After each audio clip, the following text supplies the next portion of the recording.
Hello everyone, welcome to True IAS and PCS. तो दोस्तों continue करते हैं हम लोग अपनी उपेंद्र सिंह की डिस्कशन को। और प्रीवियस लेक्चर में आपको याद होगा कि हम एक फैक्चुअल सोर्स ऑफ इंफॉर्मेशन के बारे में बात कर रहे थे, जिसमें बड़ी सारी बुक्स और ड्रामेटिक जो लिटरेरी टेक्स्ट हैं उनके बारे में हम डिस्कशन कर रहे थे। उसी डिस्कशन को हम लोग आगे कंटिन्यू करते हैं। अब दोस्तों हम एक कंबाइंड तरीके से बात करेंगे कि एंशिएंट इंडिया में और मेडिवल इंडिया के अंदर अलग अलग ऑथर्स के द्वारा जो भी टेक्स्ट लिखे गए उनकी रिफ्लेक्शन आज भी हमारे जीवन के ऊपर क्या पड़ती है। यानी कि लिखे गए वो बहुत पुराने टाइम पर, लेकिन आज भी उनकी इंपॉर्टेंस या उनका जो महत्व है वो कायम है। तो हमें एक वास्ट बॉडी ऑफ लिटरेचर देखने को मिलता है या टेक्स्ट देखने को मिलते हैं, और वो अलग अलग टॉपिक्स के साथ एसोसिएटेड है with respect to ancient Indian history and early medieval Indian history. तो ये वाली सोर्स ऑफ इंफॉर्मेशन भी, यानी कि ये वाला जो लेक्चर है, इसमें भी आपको बहुत ज़्यादा फैक्चुअल इंफॉर्मेशन मिलेगी, जिसकी अगेन आपको लिस्टिंग्स जो है वो अपनी प्रिपेयर कर लेनी है। तो हमें यहाँ पर इस जमाने के अंदर, प्राचीन भारत के इतिहास के अंदर और मध्यकालीन भारत के इतिहास के अंदर आपको लिटरेचर देखने को मिलता है जो कि जिसको कहा गया है वो एक टेक्निकल लिटरेचर है। अब टेक्निकल लिटरेचर यानी कि मतलब बहुत सारे लिटरेचर तो ऐसे होते हैं जिसके अंदर सिर्फ एक स्टोरी जो है वो गिवन होती है। अब वो स्टोरी किसी एक पर्सन के इर्द गिर्द रिवॉल्व कर सकती है, या फिर हो सकता है कि उस स्टोरी के अंदर ऑथर ने, राइटर ने किसी किंग या किसी क्वीन के जीवन के ऊपर कोई दृष्टिकोण डाली हो। लेकिन ये वाली जो स्टोरीज हैं, ये वाली जो कहानियां हैं, ये वाली जो पोयम होती है नॉर्मल पर्सन के ऊपर या राजा रानी के ऊपर, ये बेसिकली दोस्तों कंप्लीट तरीके से होती हैं एंटरटेनमेंट पर्पज से। ठीक है, कि पढ़ने वाले को इसको सुनकर मजा आता है, एक दिलचस्पी आती है। लेकिन जब हम बात करते हैं टेक्निकल लिटरेचर की, लिटरेचर को टेक्निकल तब बोला जाता है जब उसकी जो रेलेवेंस हो वो नॉर्मल एस्पेक्ट्स ऑफ लाइफ जो होते हैं वहां पर उसकी रेलेवेंस जो है उसकी झलक हमें देखने को मिले। और नॉर्मल एस्पेक्ट्स ऑफ लाइफ जो होते हैं वो क्या क्या होते हैं, जैसे अगर मैं आपको नाम दूं कुछ, मेडिसिन का एरा। ठीक है, मेडिसिन का जो एरा है या जो मेडिसिन की जो फील्ड है, जब आपको कोई टेक्स्ट जो है वो दवाइयों के बारे में, आयुर्वेदिक मेडिसिन के बारे में, या फिर योगा के बारे में, एस्ट्रोनॉमी के बारे में, एस्ट्रोलॉजी के बारे में, इन सब चीज़ों के बारे में जब वो बात करे, और ये वाली बात बहुत पुराने ज़माने में हो चुकी थी लेकिन इसकी रेलेवेंस आज भी है। आज भी मेडिसिन की जो फील्ड है, एस्ट्रोलॉजी की जो फील्ड है, एस्ट्रोनॉमी की जो फील्ड है, वहां पर इन टेक्स्ट की रेलेवेंस आज भी है, क्योंकि आज के डॉक्टर्स, जो योगा प्रैक्टिशनर्स हैं, आयुर्वेदिक मेडिसिन बनाने वाले जो लोग हैं, वो इन टेक्स्ट को पढ़ते हैं, उनकी दिलचस्पी है इन टेक्स्ट को स्टडी करने में। इसलिए दोस्तों जो हम टेक्स्ट पढ़ने जा रहे हैं कुछ कुछ, उनको टेक्निकल लिटरेचर बोला जा रहा है, जिनका एस्पेक्ट या जिनकी रेलेवेंस जो है अपार्ट फ्रॉम एंटरटेनमेंट दूसरे एरेनाज ऑफ लाइफ में भी हमें देखने को मिलती है। अब इस तरह के जो टेक्स्ट थे उनके अंदर बहुत सारे टॉपिक्स या बहुत सारे सब्जेक्ट्स को जो है वो कवर करा जाता था उन ऑथर्स के द्वारा जो कि बिलोंग करते थे प्राचीन भारत के इतिहास से या फिर मध्यकालीन भारत के इतिहास से। और प्रॉपरली अगर हम यहां पर बात करें तो शुरू में हम बात करेंगे अर्ली मेडिवल टेक्स्ट की या टेक्निकल लिटरेचर की। तो ऐसे एरियाज या एरेनास जो थे या जो फील्ड थी या जो टॉपिक ऑफ सब्जेक्ट्स थे वो कौन कौन से थे जिनके ऊपर लिटरेचर लिखे गए, टेक्स्ट लिखे गए। एक हो जाती है दोस्तों ग्रामर की फील्ड। अभी हम हर एक टेक्स्ट के बारे में बात करेंगे कि ग्रामर के ऊपर कौन सा लिटरेचर लिखा गया, मेडिसिन के ऊपर कौन सा लिटरेचर लिखा गया, even sexual desires, sexual pleasures के ऊपर भी टेक्स्ट जो है वो अवेलेबल है। यानी कि एक इंसानी जीवन में जो उसके साथ जुड़े, एक इंसान के साथ जुड़े हुए जो अलग अलग एस्पेक्ट्स ऑफ लाइफ के जो पहलू होते हैं, हर एक एरिया में पुराने के जो ऑथर्स हैं वो बात कर चुके हैं इंसानी जीवन के बारे में। तो एक हो जाती है जैसे ग्रामर की फील्ड, फिर हमें बताई जा रही है मैथमेटिक्स की फील्ड, स्टेट क्राफ्ट। अब स्टेट क्राफ्ट की अगर हम बात करें तो राज्य व्यवस्था चलनी कैसे चाहिए, इसके ऊपर भी हमारे पास जो टेक्स्ट हैं वो अवेलेबल हैं। जैसे कि अगर मैं आपको एग्जांपल दूं, एंशिएंट इंडिया में चाणक्य ने जो है वो चाणक्य नीति जो है वो लिखी थी। और इसके अलावा उनका जो एक फेमस टेक्स्ट था, जो लिटरेचर था, जिसको आप कहते हो अर्थशास्त्र, वो हमें देखने को मिलता है। और ये जो टेक्स्ट है ये स्टेट क्राफ्ट के ऊपर एक बेहतरीन टेक्स्ट जो है वो माना जाता है। चाणक्य ने अपने चाणक्य नीति में और अर्थशास्त्र में स्टेट क्राफ्ट की बड़ी सारी पॉलिसीज जो है वो बताई थी।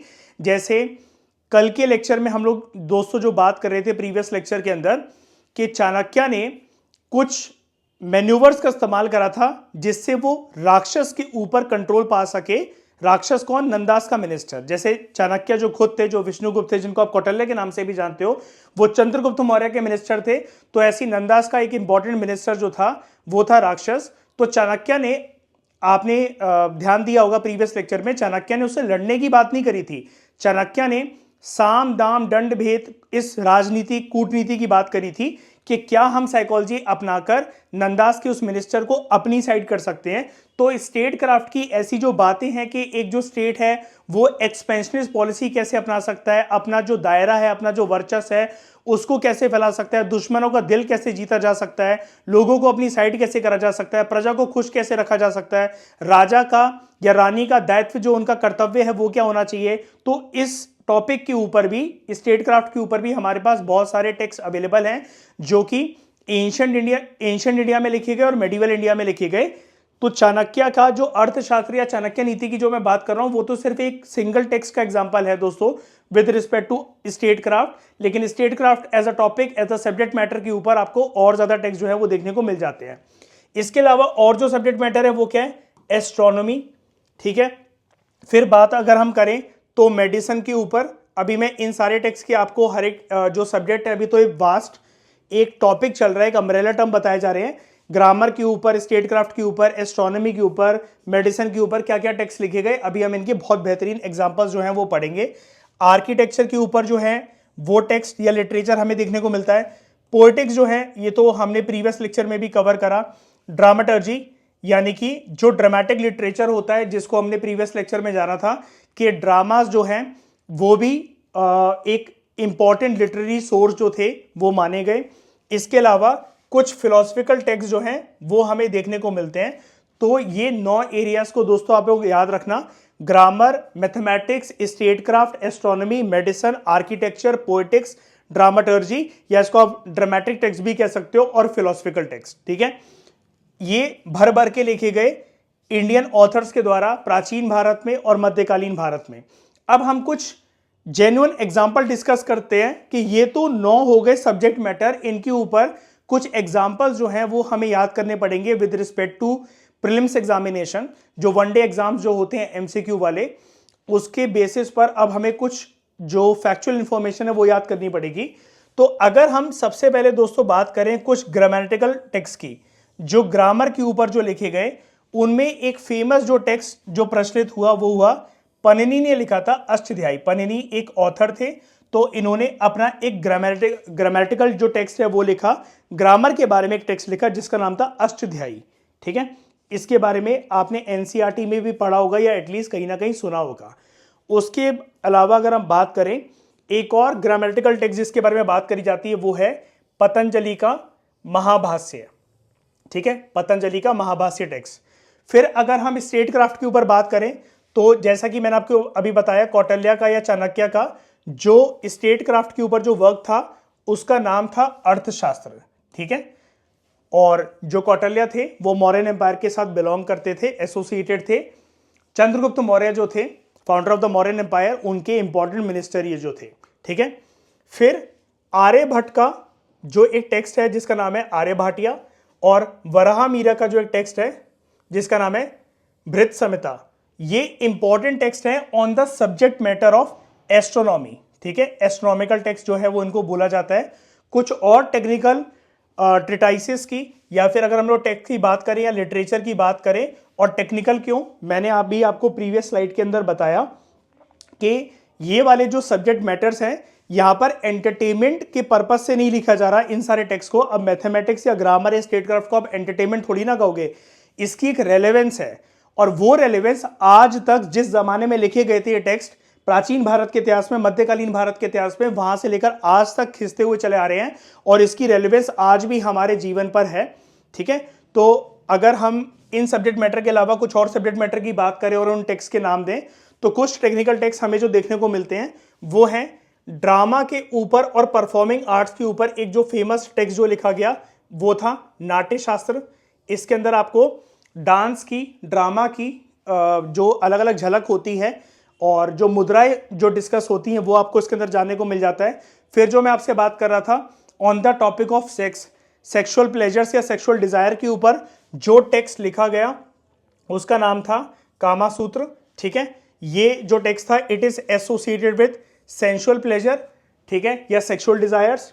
फिर आपको मेडिसिन के ऊपर दो फेमस टेक्स्ट जो है वो देखने को मिल जाते हैं, एक चरक संहिता और दूसरा सुश्रुत संहिता। तो ये किसके साथ एसोसिएटेड है? दीज आर एसोसिएटेड और with the topic of with the subject of medicine.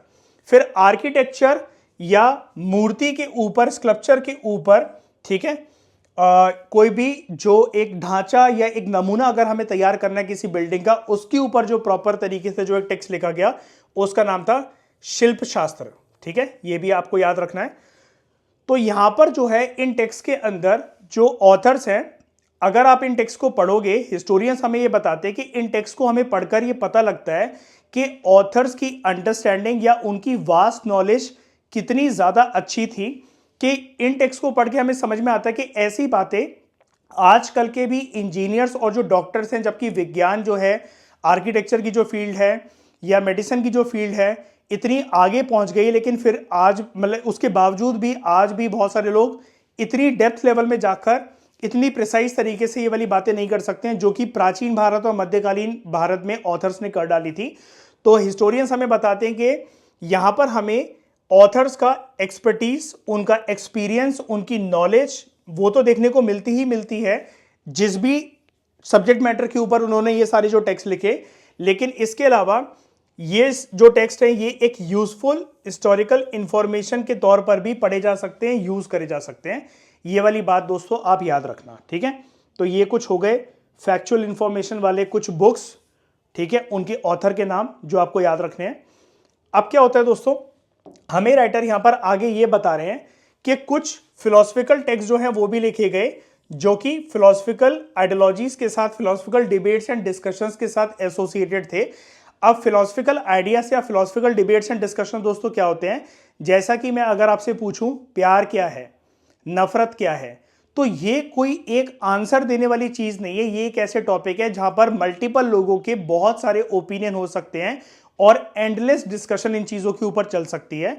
तो फिलोसफिकल टेक्स्ट जो थे या जो कमेंट्रीज थी वो हमें बताते हैं कि पुराने जमाने के अंदर भी बहुत ज्यादा इंटेलेक्चुअल डिबेट जो है वो लोगों के बीच में हुआ करती थी बहुत सारे टॉपिक्स को लेकर, और उनके ऊपर जो टेक्स्ट हैं वो इस चीज को प्रूव करते हैं। अब हम लोगों ने बुद्धिस्ट और जैना टेक्स्ट की बात तो कर ही ली थी, और हमने ये भी पढ़ा था कि बुद्धिस्ट और जैना टेक्स्ट जो है वो भी फिलोसफिकल आइडियाज को बताते हैं। जैसे गौतम बुद्धा जी को या वर्धमान महावीरा जी को अपने बुद्धिस्ट संघ या जैना संघ के अंदर मंक्स और नन्स को कोई बात समझानी होती थी तो वो अपने हिसाब से, अपने दृष्टिकोण से कोई आंसर नहीं देते थे, वो अपने शिष्यों को महफिल में बिठाते थे और उनके बीच में जो है वो डिबेट एंड डिस्कशन करवाकर उनसे ही वो आइडिया को एक्सट्रैक्ट करवाते थे, बोरो करवाते थे, ताकि लोगों की जो साइकोलॉजिकल अंडरस्टैंडिंग है वो उससे डेवलप हो। और इसी चीजों को कहा जाता है फिलोसफिकल डिबेट। फिलोसफिकल डिबेट में तू तू मैं लड़ाई झगड़ा नहीं होता, जूता चप्पल लाख मुक्का नहीं चलता है। वहां पर क्या होता है, दो पार्टीज हैं, एक फेवर में है एक अगेंस्ट में है, दोनों के कॉम्बिनेशन से एक लॉजिकल कंक्लूजन जो है वो निकल कर आएगा, और फ्यूचर में अगर उस लॉजिकल कंक्लूजन को चैलेंज करने वाले कुछ नए लोग आते हैं तो फिर से एक फॉर और अगेंस्ट की एक आर्ग्यूमेंट शुरू होगी और फिर से उस चीज का एक लॉजिकल कंक्लूजन जो है वो निकल कर आएगा। तो बुद्धिस्ट और जैना टेक्स्ट अपने आप में एक फिलोसफिकल टेक्स्ट थे जिसके बारे में हम ऑलरेडी पढ़ चुके हैं, राइटर हमें ऐसा बोल रहे हैं। लेकिन कुछ जो इंपॉर्टेंट फिलोसफिकल जो वर्क्स जो हुए हैं वो इंडियन फिलोसफी के 6 स्कूल्स के साथ एसोसिएटेड है। जो इंडियन फिलोसफी है ना दोस्तों, इंडियन फिलोसफी के कंटेक्स्ट में क्या होता है कि 6 स्कूल्स जो हैं वो माने जाते हैं कि 6 स्कूल्स हैं इंडियन फिलोसफी के साथ एसोसिएटेड। तो ये 6 स्कूल्स के जो नाम हैं वो आपको याद रखने हैं, और इसके अंदर का जो भी मतलब टेक्स्ट है कि 6 स्कूल्स के बारे में जब हम डिटेल में पढ़ेंगे वो हम चैप्टर नंबर 8 में पढ़ने वाले हैं अपने। लेकिन फिलहाल उससे पहले हम 6 इंडियन फिलोसफिकल स्कूल्स के बारे में जान लेते हैं। वैसे इसके बारे में आपने एनसीईआरटी में पूनम दलाल दहिया की बुक में, या फिर अगर आप प्रॉपर इन डेप्थ पढ़ना चाहते हो तो नितिन सिंघानिया की जो बुक आती है इंडियन आर्ट एंड आर्किटेक्चर वाली जो आती है, आर्ट एंड कल्चर वाली जो बुक आती है, उसके अंदर आपको एक डेडिकेटेड चैप्टर मिल जाएगा इंडियन फिलॉसफी के ऊपर। तो वहाँ पर इन 6 फिलोसफिकल स्कूल्स के बारे में डिटेल में बात करी गई है। लेकिन फिलहाल इस लेक्चर में हम नाम जान लेते हैं उन 6 फिलोसफिकल स्कूल के। एक स्कूल का नाम है सांख्य, दूसरे का नाम है योग, तीसरे का नाम है न्याय, चौथे का नाम है वैशेषिका, पांचवें का नाम है पूर्व मीमांसा, और 6th and last Indian philosophical school के नाम है उत्तर मीमांसा। अब दोस्तों आपका होमवर्क ये है, आपकी रिस्पॉन्सिबिलिटी ये है कि आप कमेंट कर ये बताना, ये जो 6 इंडियन फिलोसफिकल स्कूल्स हैं इनके साथ एसोसिएटेड एक पर्सन है कि जिन्होंने इस फिलॉसफी को शुरू करा था, इनके साथ एसोसिएटेड या इनके जो फाउंडर हैं इस इंडियन फिलोसफिकल स्कूल्स के 6 स्कूल के, वो 6 लोग हैं। तो वो 6 लोग कौन से हैं, यानी कि सांख्य, योग, न्याय, वैशेषिका, पूर्व मीमांसा और उत्तर मीमांसा को शुरू करने वाले वो कौन से हिंदुस्तानी थे, उनका नाम आपको बताना है। ऑब्वियस ही बात है वो एंशिएंट और मेडिवल इंडिया से बिलोंग करते हुए जो लोग थे उनके नाम आपको कमेंट सेक्शन में बताने हैं। इसके अलावा हमें इन्हीं टेक्स्ट के अंदर कुछ फिलोसफिकल आइडियाज जो हैं वो देखने को मिल जाते हैं उन फिलोसफिकल स्कूल्स के जिनके टेक्स्ट जो हैं आज हमारे सामने नहीं है, वो सरवाइव नहीं कर सके। और उन फिलोसफिकल स्कूल्स के अंदर जैसे अगर हम बात करें, एक था चरवाक स्कूल या फिर लोकायत स्कूल, ठीक है। इनके अंदर मेटेरियलिस्टिक आइडियाज की डिबेट्स एंड डिस्कशन जो है वो होती थी, इन स्कूल्स के साथ एसोसिएटेड थी। कि जैसा कि अगर हम बात करें कि अगर मैं हाउस ओन करता हूं, या मैं पैसों की चाहत रखता हूं, या फिर मैं गाड़ी, बंगला, घर, घोड़ा, गाड़ी, इन सब मेटेरियलिस्टिक चीज़ों की अगर मैं चाहत रखता हूं या कोई लड़की रखती है, तो क्या उसमें कुछ गलत है क्या? तो इन स्कूल्स के अंदर एक डिबेट चलती थी चारवाक स्कूल और लोकायत स्कूल के अंदर कि मेटेरियलिस्टिक चीज़ों को होल्ड करना बिल्कुल भी गलत नहीं है, और सही और गलत मतलब दोनों चीज़ों की एक बैलेंस अप्रोच चलती थी। लेकिन इनके ऊपर जो टेक्स्ट थे वो आज हमारे पास अवेलेबल नहीं है। इतिहास के पन्नों के साथ, वक्त और ज़माने के साथ वो खो गए। लेकिन इनकी जो झलक है वो इन 6 स्कूल्स में कहीं ना कहीं थोड़ी बहुत हमें देखने को मिल जाती है। प्रॉपर उनके ऊपर हमारे पास कोई अथॉरिटेटिव जो टेक्स्ट होते हैं वो अवेलेबल नहीं है, ठीक है। अब दोस्तों अगर हम बात करें यहाँ पर मेडिवल टाइम की, प्रॉपर तरीके से अगर हम मेडिवल इंडियन हिस्ट्री की बात करें, तो क्या होता है, जो मध्यकालीन भारत के जो राजा जो हुआ करते थे उनके दरबार के अंदर वो प्रेफर करते थे कि वो कुछ राइटर्स को और पोएट्स को जगह दें एंटरटेनमेंट पर्पस से। और बहुत सारे जो मध्यकालीन भारत के जो राजा थे वो खुद भी दिलचस्पी रखते थे बड़े सारे कविताओं की रचना करने के लिए, सुनने के लिए। तो अपने दरबार में, अपने मतलब दरबार की महफिल में इन राइटर्स और पोएट्स को बहुत ही ज़्यादा रिस्पेक्टफुल, प्रेस्टिजियस पोजीशन दी जाती थी राजाओं के द्वारा, और राजास इनको एम्ब्रेस करते थे, इनको सपोर्ट करते थे, ठीक है। अब यहाँ पर क्या होता है, यहाँ पर हमें इन राइटर्स और इन पोएट्स के द्वारा बहुत सारी बायोग्राफिकल कॉम्पोजिशन जो है वो देखने को मिल जाती है। और बायोग्राफी और ऑटोबायोग्राफी में फ़र्क क्या होता है, अगर मैं एक राजा हूं, मैं अपने ही जीवन काल के बारे में कोई एक टेक्स्ट लिख रहा हूं तो वो कहलाएगी दोस्तों ऑटोबायोग्राफी। लेकिन मेरे बारे में, मैं बीइंग अ राजा, लेकिन मेरे बारे में मैं खुद नहीं लिख रहा हूं, कोई और मेरे दरबार में जो कोई राइटर है या जो कोई कवि है वो मेरे बारे में कोई कविता की रचना कर रहा है या मेरे जीवन के ऊपर कोई टिप्पणी करता हुआ कोई स्टोरी लिख रहा है, तब वो कहलाएगी बायोग्राफी। तो ये राइटर्स और जो पोएट्स हैं इनको राजाओं के दरबार के अंदर जगह क्यों मिलती थी, इंपॉर्टेंट पोजीशन क्यों मिलती थी, ये उनके दरबार की शान क्यों हुआ करते थे, क्योंकि ये राजाओं के ऊपर बायोलॉजिकल कॉम्पोजिशन जो है, जो उनकी बायोग्राफीज हैं उनको लिखते थे, ठीक है, रॉयल पैट्रन्स के ऊपर। अब रॉयल पैट्रन्स मतलब राजा या रानी जो कि इनको सपोर्ट करते थे, इनको पैसा देते थे, इनको इज्जत देते थे, इनको जगह देते थे अपने दरबार के अंदर, ठीक है। तो अगर हम कुछ ऐसी फेमस संस्कृत बायोग्राफीज की बात करें तो उनमें एक बायोग्राफी आ जाती है, बाण भट्ट ने लिखी थी हर्षचरिता। कब लिखी थी? 7वीं शताब्दी के अंदर। किसके बारे में? अबाउट द राजा हर्षवर्धन, ठीक है। फिर एक राइटर थे जिनका नाम था वकपटी। वकपटी ने लिखी थी प्राकृत भाषा के अंदर गोदावो, 8वीं शताब्दी के अंदर, ठीक है, अबाउट कन्नौज का एक राजा था यशोवर्मन, उसकी जीवन काल के बारे में। फिर अगर हम बात करें बिल्हन के बारे में, बिल्हन ने एक बुक लिखी थी जिसका नाम था विक्रमाका देवचरिता। ठीक है, विक्रमानका देवचरिता, ये 12th सेंचुरी की एक बुक थी जिसको बिल्हान ने लिखा था। और यहां पर बिल्हान ने किसकी तारीफ करी थी? ये बायोग्राफी थी किसके ऊपर? चालुक्यन एक किंग थे जिनका नाम था विक्रमादित्य 6, उनके ऊपर ये लिखी गई थी। तो यहां पर जो बेसिकली पूरा का पूरा जो मतलब है, वक्पटी की अगर आप बात कर लो, चाहे बिल्हान की बात कर लो, या बाणभट्ट की अगर आप बात कर लो, या फिर आप बात कर लो किसी की भी जो कि उस टाइम पर मध्यकालीन भारत के अंदर किंग्स के बारे में या उनकी क्वीन के बारे में कुछ भी लिखते थे, तो वो इसलिए लिखते थे क्योंकि दरबार की वो शान थे और राजा रानियों की तारीफ वो करते थे अपनी बायोग्राफीज के अंदर, और उनकी डिटेल्ड लाइफ के बारे में या फिर उनके जो भी वॉर वगैरह होते थे जिसके अंदर वो जीतते थे, तो बड़ा चढ़ाकर उसको वो लिखते थे ताकि राजा जो है वो खुश हो और उनको बदले में खुश होकर पैसा मिले, गोल्ड मिले, सिल्वर मिले, अशर्फियां मिले, ये सब। ठीक है, तो ये आप समझ गए होंगे। फिर दोस्तों बात होती है यहां पर तमिल रीजन की। तो कुछ रॉयल बायोग्राफी जो हैं जो कि दक्षिण भारत के साथ एसोसिएटेड है तमिल भाषा के अंदर, उनमें से कुछ जो फेमस हैं वो है नंदिक कलम्बकम। ठीक है, नंदिक कलम्बकम, ये 9th सेंचुरी का एक टेक्स्ट है। तो ये टेक्स्ट है क्या? ये बेसिकली एक बहुत ही लंबी पोयम है, it is a long poem.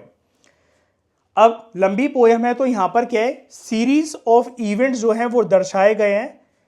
And this poem is written on Pallava king जिनका नाम था नंदी वर्मन 3। ठीक है, फिर हमें 11वीं शताब्दी का एक इंपॉर्टेंट वर्क देखने को मिल जाता है जिसका नाम था कलिंका कट्टुपरानी। ठीक है, ये जो था, ये जो वर्क था इसको लिखा था छेया कोंटर ने। और ये वर्क जो है कट्टुपरानी जिसको छेया कोंटर ने लिखा, ये हमें बताता है एक युद्ध के बारे में जो कि युद्ध जो घटित हुआ था, जो चोला राजा था कुलुटोंगा उसके बीच में और अनंत वर्मन छोड़गंगा के बीच में। ठीक है, जो कि रूलर था एक कलिंगा का। तो यहां पर जो पोएट है, और पोएट कौन है?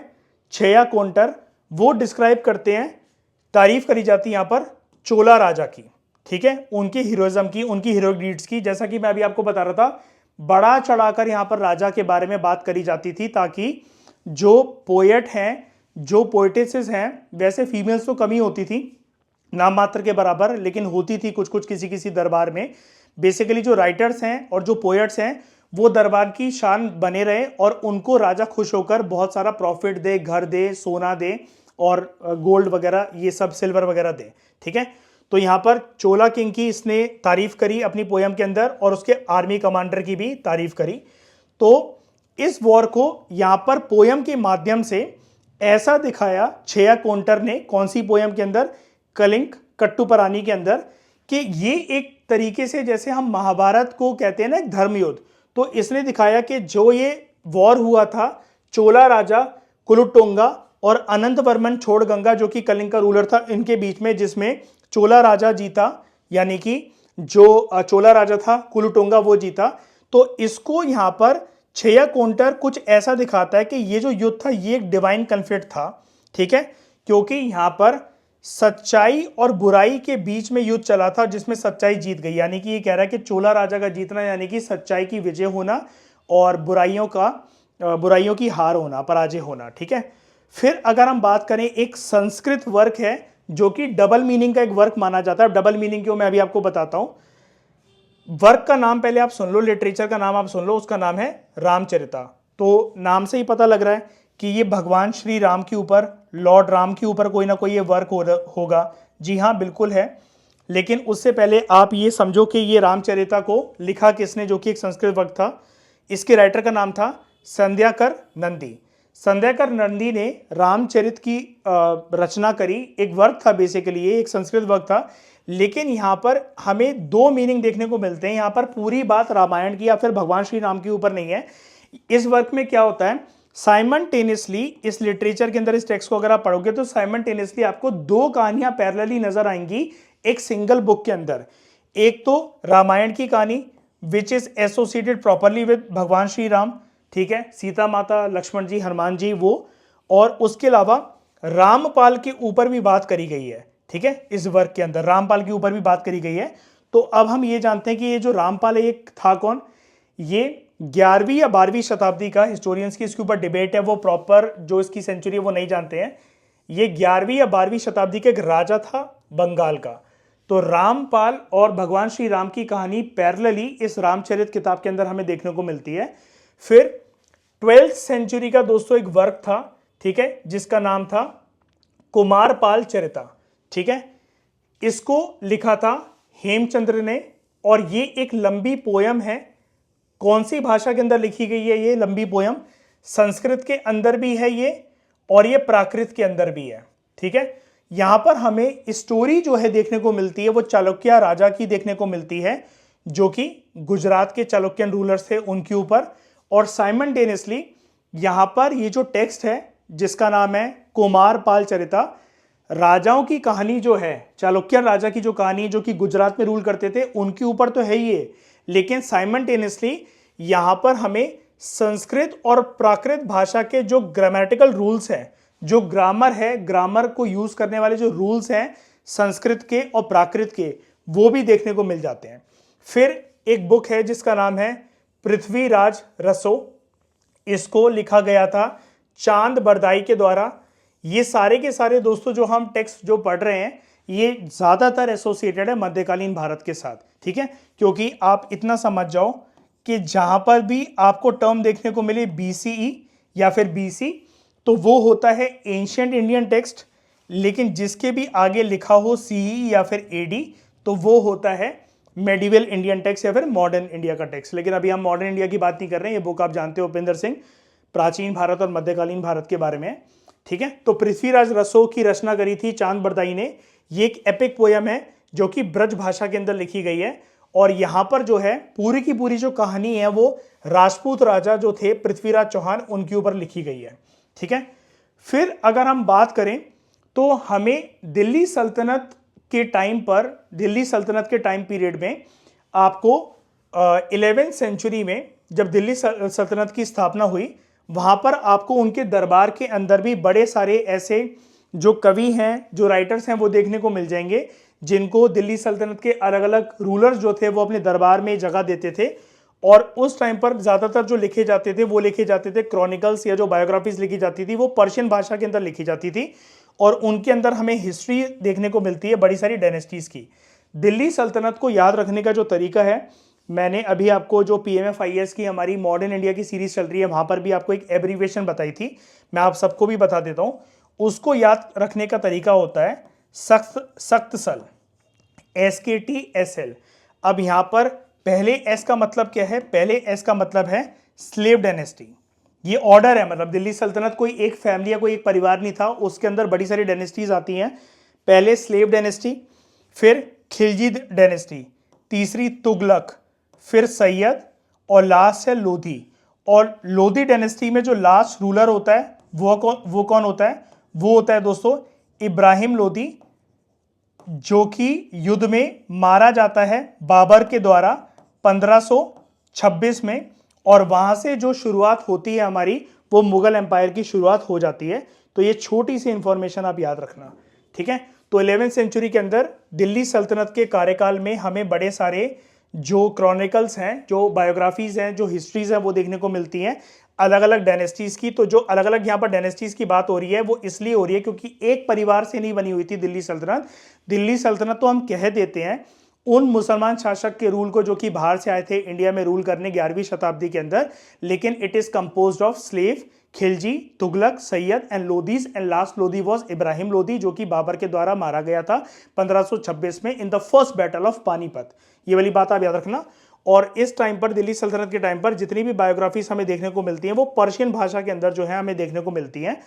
तो यहाँ पर राइटर हमसे फाइनली एक बात ये कर रहे हैं, जर्नल सी बात, कि जो मकसद था पूरा का पूरा एंशिएंट और अर्ली मेडिवल इंडिया के अंदर जो भी बायोग्राफीज लिखी गई, बायोग्राफर्स के द्वारा या क्रॉनिकलर्स के द्वारा, बेसिकली राइटर्स के द्वारा, तो उनका मकसद ये था कि वो अपनी लिटरेरी स्किल्स को एक तो दिखा सकें, ठीक है। हम जैसे राइटर्स को, हम जो इतने साल बाद आज भी इनको पढ़ने में अपनी रुचि रखते हैं, अपनी दिलचस्पी रखते हैं, तो एक तो लिटरेरी स्किल से ये पढ़ने वालों को इंप्रेस कर सकें, एज वेल एज जो दरबार में इनको जगह मिली हुई है राजाओं के द्वारा, रानियों के द्वारा, अलग अलग इंपॉर्टेंट पोजीशंस जो उनको मिलती थी, तो ये अपने रॉयल पैटर्न्स को जो उनको सपोर्ट देते थे पैसों का, पर्टिकुलर एक इनको लाइब्रेरी देना, इनको लोग देना कि भाई ये मैन्यूस्क्रिप्ट अगर तुम्हें मंगवाना है, कहीं से कोई कागज़ मंगवाना है, स्पेशल कलम मंगवानी है, तो तुम चिंता मत करो, पूरी फंडिंग मेरी तरफ से होगी, तुम सिर्फ मेरी और मेरे खानदान की बायोग्राफी लिखने के ऊपर फोकस जो है वो करो।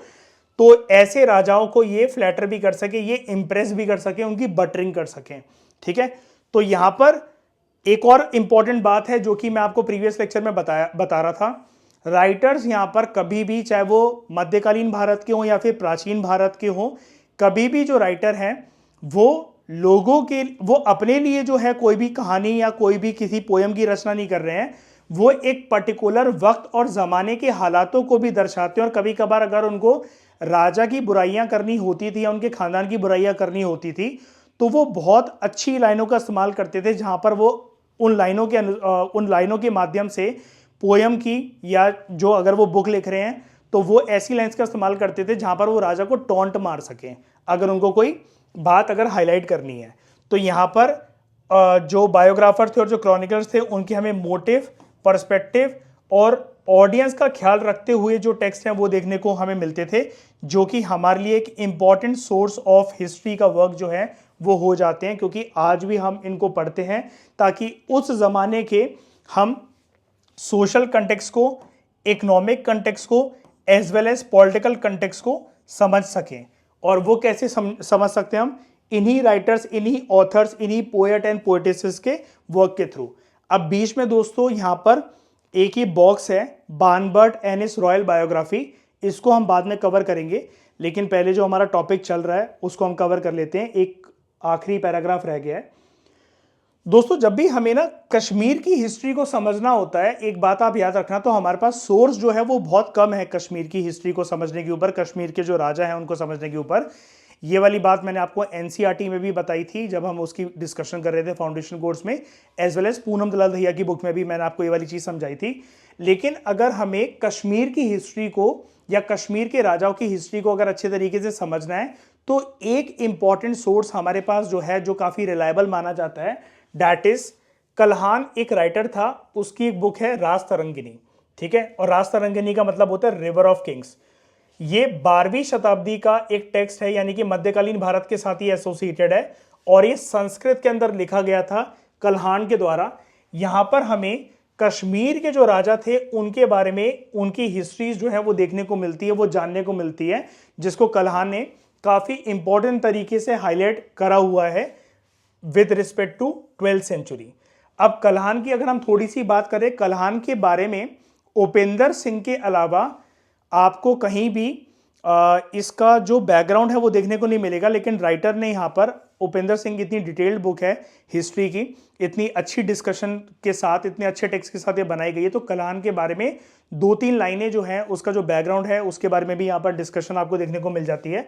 और इस तरीके के डेप्थ लेवल के फैक्चुअल क्वेश्चन बनाना बहुत सारे एग्जामिनेशंस जो हैं वो प्रेफर करते हैं, फिर चाहे वो यूपीएससी हो, स्टेट पीएससी हो, यूजीसी नेट हो। तो आप ये चीज़ याद रखना कि ऐसा कोई क्वेश्चन आ सकता है, which among the following statements are true with respect to the history of Kashmir, या with respect to Kalhana's Rajatarangini, जो उसकी बुक थी, ठीक है। तो अगर हम कल्हान की बात करें, कल्हान जो है वो कैसे परिवार से बिलोंग करता था? वो एक ब्राह्मण फैमिली से बिलोंग करता था और इसका परिवार कश्मीर में बसा हुआ था। इसके पिताजी जो हैं उनका नाम था कनपक, ठीक है, और वो रॉयल कोर्ट के साथ एसोसिएटेड थे शुरुआती दौर में। लेकिन जब कल्हान का जन्म होता है, कल्हान जब पैदा होता है, तब रॉयल कोर्ट से वो निकाल दिए गए थे। He was fallen out of favour. ये छोटी सी 2-3 बातें जो हैं वो हमें कल्हान के बारे में जानने को मिलती है। अगर हम बात करें कल्हान की इस किताब के बारे में, राजतरंगिनी के बारे में, तो यहाँ पर हमें ऑलमोस्ट 8000 वर्सेस जो हैं वो देखने को मिल जाते हैं, जो कि अलग अलग वॉल्यूम्स के अंदर बाइफरकेटेड है। और उन वॉल्यूम्स को बोला जाता है 8 कैंटोस। ठीक है, तो अगर हम उसे इन कैंटोस को अगर एक संस्कृत के अंदर कन्वर्ट करके देखें तो उसका मतलब होता है तरंग, वेव। ठीक है, तो राजाओं के बारे में ये बात होती है, अलग अलग कश्मीर के राजाओं के बारे में, यानी कि वेव्स ऑफ अलग अलग किंगडम्स और अलग अलग किंग्स, तो इसलिए हम इसको कहते हैं राज तरंगिनी। ठीक है, राजाओं के वेव्स मतलब राजाओं की तरंग, राजाओं की अलग अलग कहानियां, अलग अलग राजा की, लेकिन only with respect to Kashmir. ठीक है, तो जो कल्हान है, Kalhan refers to early historians and chronicles apart from, एक बुक का नाम है यहां पर नील माटा पुराण। ठीक है, नील माटा पुराण, वहां पर कल्हान जो है 11 वर्क्स के बारे में मेंशन करता है, जो इससे पहले जो स्कॉलर्स रह चुके थे उनके बारे में भी अपनी बुक के अंदर मेंशन करता है। और कल्हान को एक इंपॉर्टेंट टैग दिया जाता है दोस्तों, ये वाली बात काफी इंपॉर्टेंट है। कल्हान जो है उसको डिस्क्राइब करा जाता है एज इंडियाज फर्स्ट हिस्टोरियन। ठीक है, लेकिन कल्हान जो है राज तरंगिनी में अपने बारे में भी एक चीज लिखता है, वो अपनी आइडेंटिटी के बारे में बताता है कि मैं जो है अपने आप को एक ग्रेट पोएट की तरह देखता हूँ, महाकवि की तरह देखता हूँ, मैं मतलब राइटर कम हूं और कविता लिखने वाला पर्सन जो है वो ज्यादा हूं। ठीक है, और वो अपने बारे में एक चीज के ऊपर बहुत प्राउड भी फील करता था।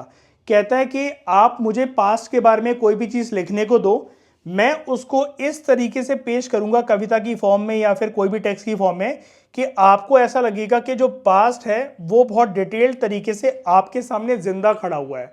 यानी कि इसको अपने ऊपर एक चीज के ऊपर बहुत गर्व था कि कोई भी पास्ट की बात अगर आपको करनी है, मैं आपको वो कहानी जो है इतिहास की इस तरीके से बताऊंगा, किसी भी राजा का खानदान, रानी का खानदान इस तरीके से आपके सामने पेश करूंगा अपने कविता के थ्रू, अपने रिटन टेक्स्ट के थ्रू, कि आपको ऐसा लगेगा कि आप वो कहानी में खुद इन्वॉल्व हो और खुद वो दृश्य आपके सामने आ जाएगा।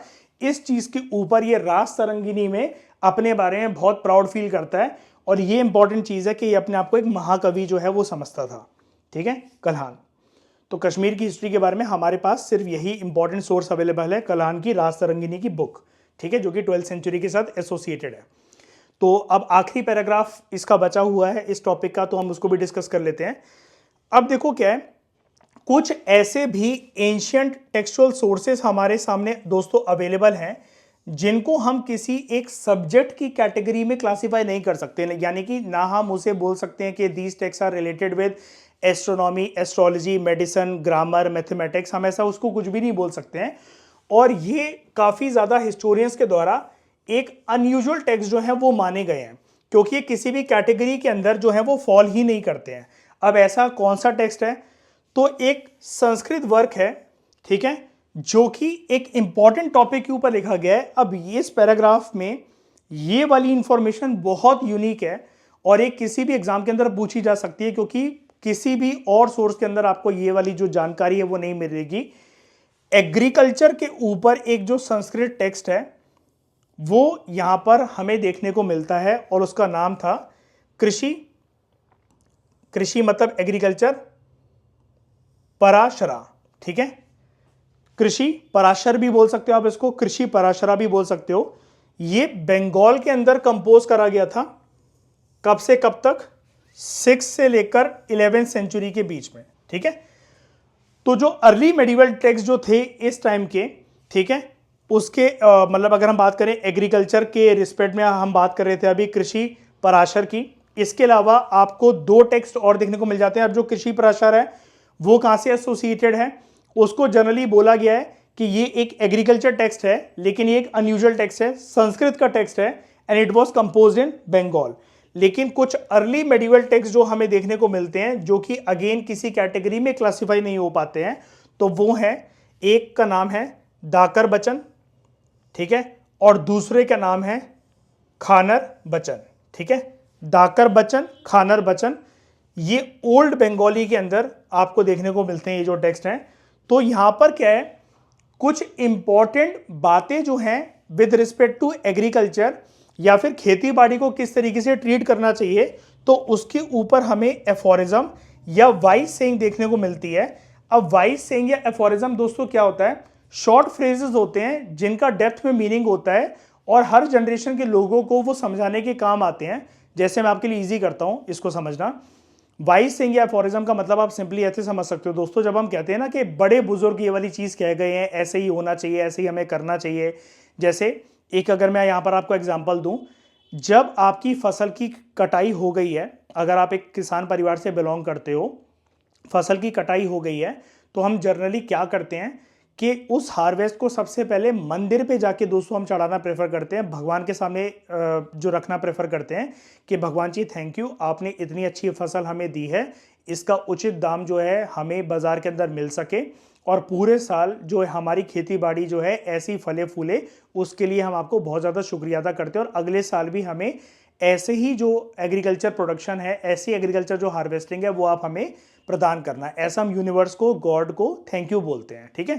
तो उसी के बारे में यहां पर हमें चीजें देखने को मिलती हैं, लेकिन these all are concern with only with the topic of agriculture, ठीक है। और एग्रीकल्चर के अलावा ऐसे और भी चीजों के बारे में यहां पर बात होती है विद रिस्पेक्ट टू मेडिसिन, घर परिवार जो है वो कैसा होना चाहिए, फैमिली लाइफ कैसी होनी चाहिए, और एस्ट्रोलॉजी। अब आपके दिमाग में दोस्तों एक क्वेश्चन आया होगा कि सर ये अपने आप में एक टॉपिक है, तो agriculture, medicine, family life, astrology, लेकिन फिर इनको अनयूजुअल टेक्स्ट क्यों कहा गया है? क्योंकि दोस्तों इन टेक्स्ट के बारे में हमारे पास प्रॉपर ना एक टाइमलाइन गिवन नहीं है। अगर आप यहां पर देखो, ये क्या छोटी मोटी टाइमलाइन है, 6th सेंचुरी 11th सेंचुरी के बीच में ये कृषि पराशर जो टेक्स्ट है with respect to agriculture, on the topic of agriculture ये लिखा गया। तो सेंचुरी या जो टाइमलाइन है इन टेक्स्ट की बहुत बड़ी है, इसलिए हम इसको किसी एक पर्टिकुलर कैटेगरी के अंदर दोस्तों फिट नहीं कर सकते हैं, ठीक है। इसलिए इनको अनयूजुअल टेक्स्ट बोला जाता है। लेकिन ये कोई मतलब मानने वाली बात नहीं है, ये कोई आपको कहीं लिखने को नहीं आएगा, ये तो सिर्फ हिस्टोरियंस अपना पर्सपेक्टिव दे रहे हैं। हमें साफ तरीके से दिख रहा है कि ये अपने आप में एक टॉपिक है विद रिस्पेक्ट टू एग्रीकल्चर, लेकिन फिर भी हिस्टोरियंस क्यों बोलते हैं हमें ऐसा कि हम इसको कहीं पर भी फिट नहीं कर सकते हैं, वो ऐसा हम इसलिए बोल रहे हैं बिकॉज अपार्ट फ्रॉम एग्रीकल्चर कुछ कुछ जो टेक्स्ट हैं जैसे दाकर बचन, खानर बचन, इसके अंदर हमें और भी टॉपिक्स मिक्स होते हुए मिल जाते हैं with respect to medicine, family life and astrology, ठीक है। तो अगले लेक्चर में दोस्तों हम इस टॉपिक की तरफ आने से पहले the nature of ancient Indian historical traditions, इसके ऊपर बात करने से पहले जो बॉक्स है इसको जरा देख लेंगे हम अगले लेक्चर के अंदर, ठीक है।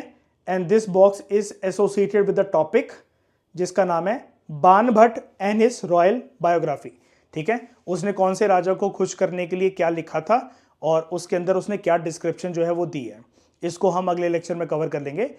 शॉर्ट नोट्स से ज़रूर बना लेना, ये सारे के सारे जो हमने डिस्कशन करी इस टॉपिक की फैक्चुअल इन्फॉर्मेशन है, बहुत सारे ऑथर्स और बुक्स के नाम हैं, कुछ एंशियंट इंडियन टेक्स्ट हैं, कुछ अर्ली मेडिवल टेक्स्ट हैं, आप इनको अच्छे से नोट मेकिंग करके कंपाइल कर लेना, ठीक है।